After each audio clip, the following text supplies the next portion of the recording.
ధనష్టంగి వేలుముత్తర, మలర్మణి వేలుముత్తర, పట్ట రేఖ, ఇట్లాంటి వేలుముత్తర రకరకాలు ఉంటాయి చాలా. అలా 108 ఉంటాయి. 108 ఉంటాయి. దాన్ని పెట్టి అంత వేలుముత్తర తీసుకుని పెట్టి ఏం చేస్తారంటే తాళపత్రం పాతకాలం లైబ్రరీ ఉండదు, చాలా ఉంటాయి అక్కడ. అప్పుడు అంత వేలుముత్తరకి ఏ తాళపత్రం మ్యాచ్ అవుతుంది ఆ కట్ట తీస్తాం ఆ పేరు ప్రకారం.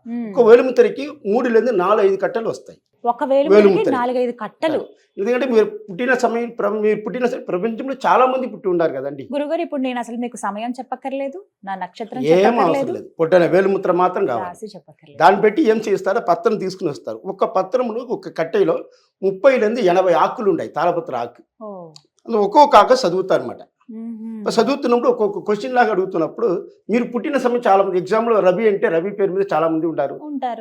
అందరూ అది మాత్రం వస్తే కాదు, అన్ని మీ పేరు, ఎవరు ఇచ్చినారంటే వాళ్ళ పేరు, వాళ్ళ అమ్మా నాన్న పేరు, తోడ పుట్టారు ఎంతో మంది ఉన్నారు, పిల్లలు ఉండే ఎంతో మంది ఉన్నారు, పెళ్ళి అయితే భార్య పేరు ఏంటి, పెళ్ళి ఆవలేకపోతే వాళ్ళ భార్య పేరు, ఏ పేర్లు ఉన్నవారు, ఏ అక్షరంలో ఉన్న వాళ్ళు వస్తారు. పిల్లలు పుట్టలేకపోతే పిల్లల భాగ్యం, పిల్లల భవిష్యత్తు గురించి ఇదన్నీ మొత్తం చెప్తారు దాన్ని. అదే నాడీ శాస్త్రం అంటే.